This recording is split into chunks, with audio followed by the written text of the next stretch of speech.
Now, that's not what we're doing right now. I'm actually taking a moment of condolence for one Jane McAlevey, right? Now, as y'all know, like the three most important tenets to me is Tokusatsu. I love my heroes, the people that made me orient myself towards service since the age of 3, right? Um, Science and technology and gaming, right? And then doing the work necessary to liberate us all. You know what I mean? And that last part, Jane helped me complete my cycle here. I'm 34 years old. I've been through all sorts of actions, right? I was here when the Grand Hyatt back in like 2011, 2010. Out here sees a whole $27 million, built the Grand Hyatt from people of San Antonio, and then decided to fight these people for the right to unionize and stole their tips. So I was out here with Unite Here protesting as these people took advantage of our people, right?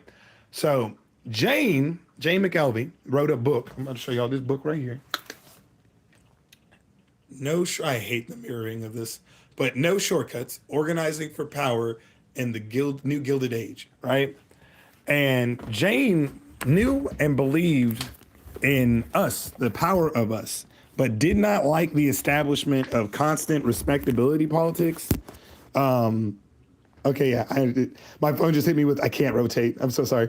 Um, but yeah, the shackles of respectability politics constantly tearing us apart from actually doing something like striking when our labor isn't being valued. Do you see what I'm saying?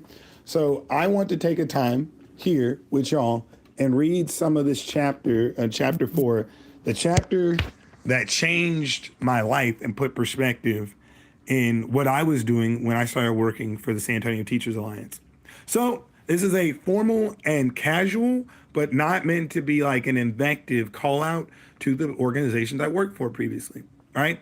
And this is to tell them that you guys play the respectability politics stuff too as liberals, because you guys don't like when it gets too messy or too difficult to make sure that you give material relief to people that you're helping, right? You love to go into these communities. You love having us door knock, canvas, talk to these people, turn over rocks or whatever, and then leave them high and dry, leave them evicted, leave them without support services, and then you stratify the types of workers in your union. So you'll notice how light skinned most of these unions and organizations will be, but all the brown people who come in and show up are 1099s, are contractors, are part-timers, are things that are supposedly not eligible for W-2 work status protections like unemployment, right? Like being able to go to a national labor board, or you know what I'm saying, be able to make claims against your employer, right? And I'm calling all these people out now because y'all have the power to change it. I don't, right? These organizations have the power to change that, and I don't. So when we're going to talk about chapter 4, and especially a segment that talks about the process of a militant Chicago public school board becoming milk toast and its attempt to assuage and constantly give the okay from an establishment. I don't give a fuck about them, right? I don't give a shit about the kids. I don't give a shit about the community. And it's only here from Mindset Grindset, and this is like 1980s Chicago, getting that money. Guap up, people down. You know what I mean? I don't believe that. I ain't gonna fuck with that. So rest in power and rest in peace, Jane McAlevey. And thank you for enabling me and empowering me and a bevy of other human beings outside of me to realize when we're being had in the trenches. So the call out formally is a Texas organizing project where I worked for 2020 or 2022. Sorry about that. I was working as a housing justice advocate, you know what I'm saying, starting July and ended December. And I worked with the Seven Oaks campaign to make sure that James Kandasamy would not continue displacing residents from an apartment complex. He deliberately let go to shit. There was literally a dead body that was there in one of the units, died, left in a bed, had living mold on the hoe, right? And the dude didn't come for it for 2 whole weeks. Disgusting, right?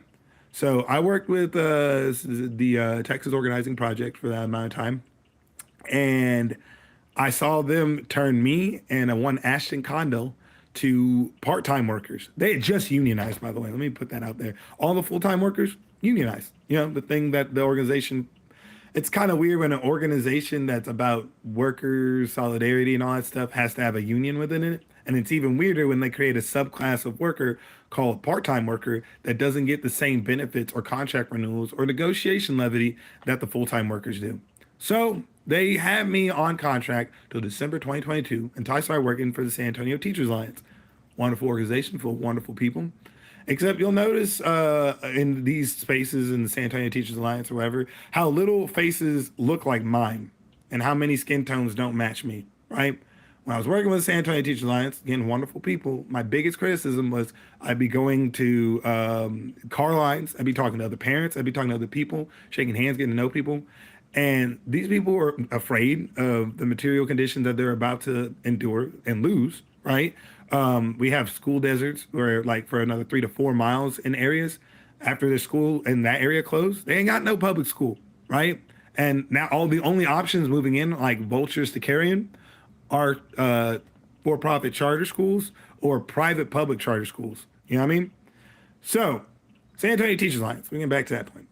I was in the room with all my homies, love them to death, right? But it's like the Justice League come in talking about metahumans, right? Because Dr. Aquino came through and said, Dr. Aquino, superintendent of San Antonio Independent School District, Dr. Aquino said slavery was afforded to us by voting, by democracy. 11 other human beings in that room silent, right? So I'm gonna read this chapter to y'all because the obvious dunk, the easiest answer would have been the following. Suffrage is the thing that not only women, not only minority groups, not only other people in oppressed groups fought for, but it's the thing that emancipated us because we were all now able to vote. And after voting, made policies and changes that did not keep us under the leverage of being incapable of voting, right? And I want to always continue to remind y'all and empower you, stand up for yourself. Because again, like respect, it's two things. And one of those things is constantly about favor, right? And I don't give a shit about none of these organizations' favor when they, in the face of my services, of my time, right, decide to play in my face and then fire me or then let go of a contract or do any other of that bullshit and not provide material relief or conditions to the people they're supposedly serving, right? So, again, Jane McAlevey, and you can find her on Adam Conover's Factually. She has an entire hour podcast episode that is a good primer to the whole of this book. And then she has another episode with Adam talking about our places in unionization. So with all that preamble out the way, we about to get in on this chapter here, chapter 4, talking about the Chicago Public School Board fight and how their org went from militant to milquetoast, then back to from milquetoast to militant, right? Because the 1980s, that was a shakeup for these folks, for sure.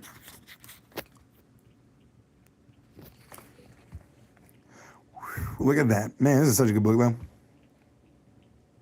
The Chicago's teachers building a resilient union. So we're going to see here that we done our homework. We knew the highest threshold of any bargaining unit that had ever voted one way or another on a collective bargaining agreement was 48.3%. The threshold we were arguing was 3/4. So in effect, they wouldn't have the right to strike even though the right was maintained.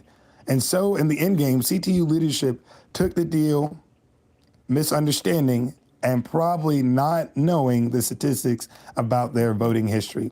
So these types of things too, where people do not have a readily working understanding of the work that came before them, right? And do not understand that where you are now, just because you don't see enough noise or enough movements or whatever, doesn't mean you shouldn't be that, right? So I thought to myself, they're fucked. When the legislature passed SB 7 saying the teachers needed 76% turnout for a strike authorization vote, I thought they're so fucked. Okay, and that's even worse because again, collective striking shouldn't be about everybody's quote unquote buy-in or whatever. It should be about the people who feel like they're underrepresented coming out, saying and doing and acting on behalf and advocating on behalf of those people who aren't being heard. So, yeah. I remember waking up the first day of the strike and thinking, what was all the deafening noise? It was incredible. And it was the sound of cars 3 blocks away, honking and beeping in support of the teachers' picket line at my neighborhood school. And we could suddenly visualize that this was our city, our streets. Chicago had never felt this way in my lifetime. You know?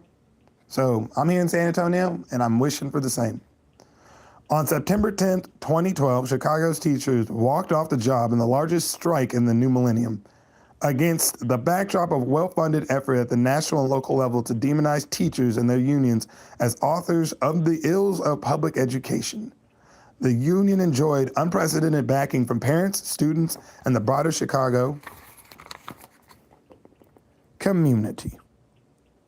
Over 9 days, teachers and their supporters, I'm trying to make sure y'all can see it, in the community trounced one of the best-known big city mayors in the country, former White House Chief of Staff Rahm Emanuel, with the parents of more than 400,000 school-age kids scrambling to keep up with their own jobs and schedules, and a mayor appealing to the parents in paid ads and press conferences to turn against the teachers sustained majority support throughout the strike.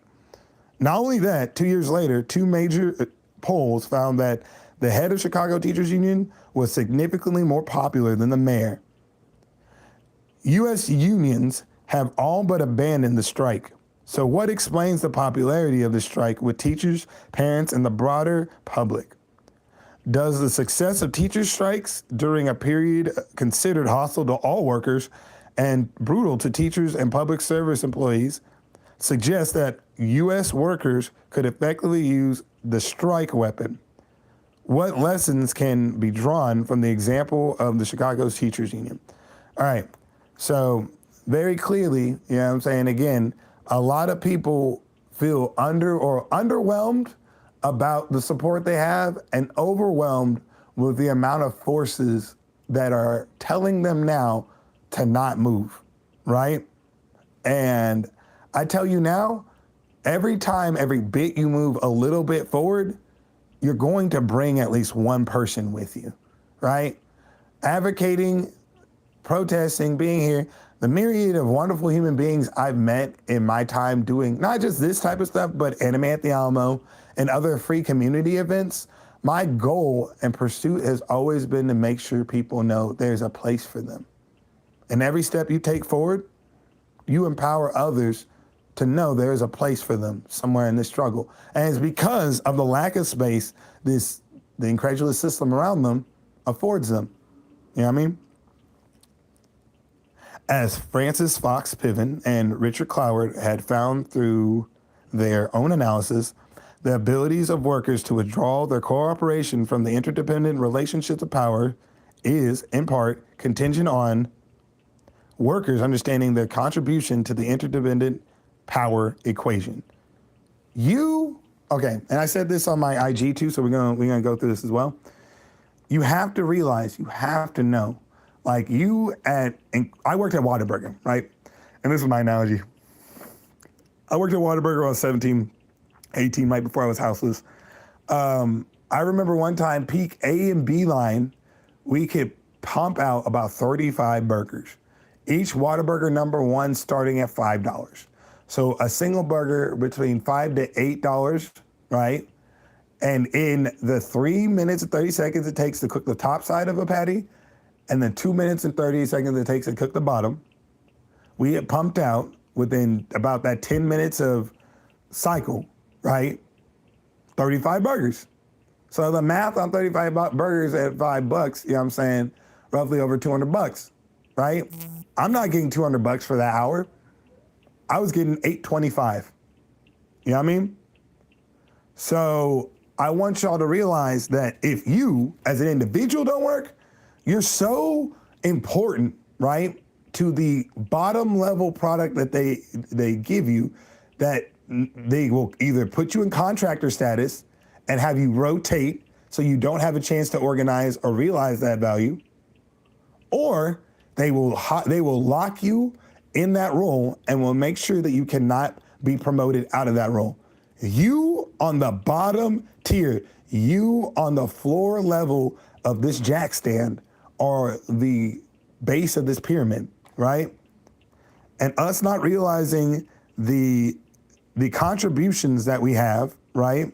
And the collective power we have in that equation, right? Is how they keep us not only instantly estranged on our own, thinking about how our skills or our things and our needs are in deference and in defiance rather of how the system works, you know what I'm saying? But they keep trying to make us isolate and say, well, at least I got mine, right, through that process. So you remember you as an individual, and nonetheless, you as individuals on that level of the company are the only reason why this company can do anything, right? Teachers and educators, including paraprofessionals, clinicians, and such as social workers and school nurses and more, do understand their contribution to the education and development of today's K through 12 children. I argue that teachers and all educators are what I call mission-driven workers.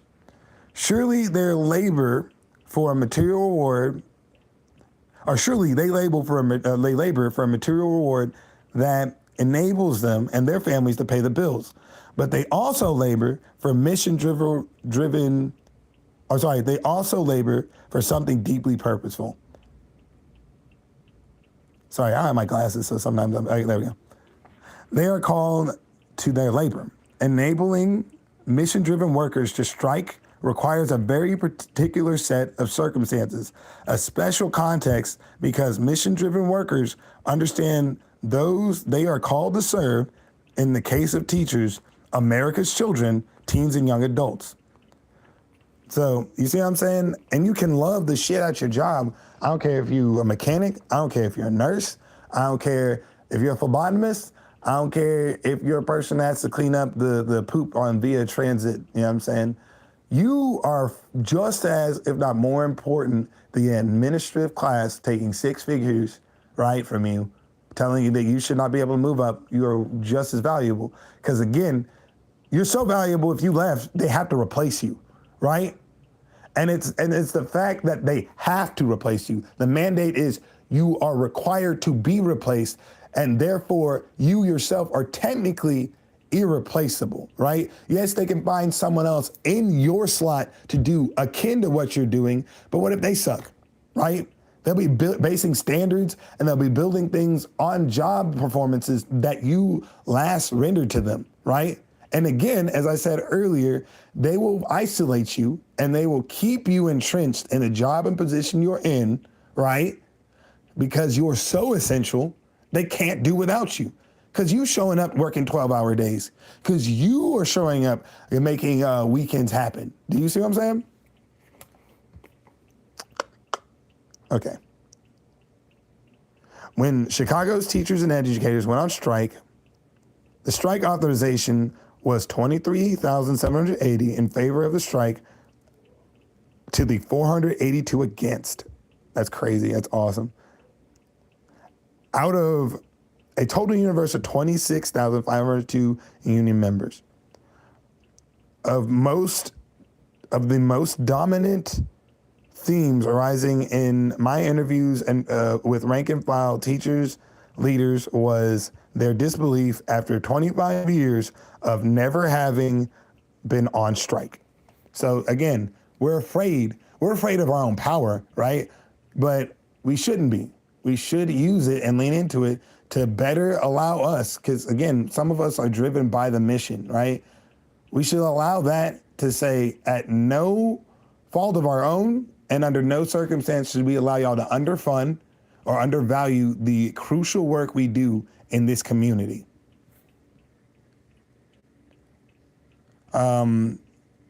Oh man, I literally cut off and have been on strike that their students and their students' parents would fervently lend them support. When Chicago's teachers struck, it was a total disruption of the production process, not a merely symbolic action of the kind so common today. So like marching and crap, you know what I mean? Sorry, I'm having to read through my phone, it's a pain in the butt.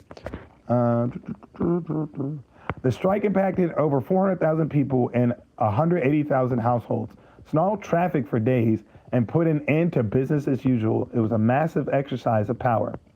The American Federation of Teachers was born in Chicago in 1916 when 4 teachers' local unions in the region merged to form a national organization. 2 decades later, in 1937, the Chicago Teachers Union, CTU, was founded. It would remain the largest and most influential local union in the AFT until the 1960s, when the New York City local eclipsed Chicago's in power and influence over national union policy. Chicago was an early leader in teacher unionism and a signature legacy of the CTU during its many decades of dominance in the national union was its defeat of the Communist Party and in its own ranks and those of the National Union. Smashing the communist influence was a CTU preoccupation during the 1940s until the early 1960s. Charges, hearings, expulsions, and purges were common. By the late 1960s, the communists were out of the Union, and in Chicago, other things were changing too. The Great Migration saw waves of African Americans moving to the city. The number of black teachers expanded along with the growth of Chicago's black population. These educators, faced with systemic racism inside the Chicago Public Schools, CPS, through certification and testing requirements designed to keep blacks on the rolls as substitutes, but effectively barred them from full-time teaching positions. And then I tell you, what did I say earlier about they're going to lock you in a position because you're so essential in that position, they'll make sure that you can't leave it, ever. Let me see.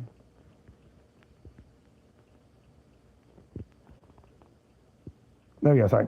In 1968, the momentum of the civil rights movement and the rise of black power emboldened black teachers to mount a wildcat strike that would shake up the union and bring together 2 key constituencies for the first time: African American substitutes and Irish American staff teachers, who aligned to form the United Progressive Caucus. The UPC controlled the CTU for decades, and during that era, Chicago teachers went on strike 9 times. Well, and the 2012 Chicago Teachers Union strike was the CTU's 10th since 1969, but its first in 25 years. During the administration of Harold Washington, the nation's first black big city mayor, the union, which had helped elect him in 1983, led 4 strikes, including its longest strike ever, 25 days. In 1987, just 6 months into Washington's term, as George Schmidt, the union's unofficial historian, tells it, Harold was the most anti-CTU mayor in Chicago history. If we measure his years by the number of strikes we were forced to go on, we first elected Harold against white supremacists and racist attacks. But the minute he became mayor, he began establishing policies and appointing people who would force us to strike in defense of our rights.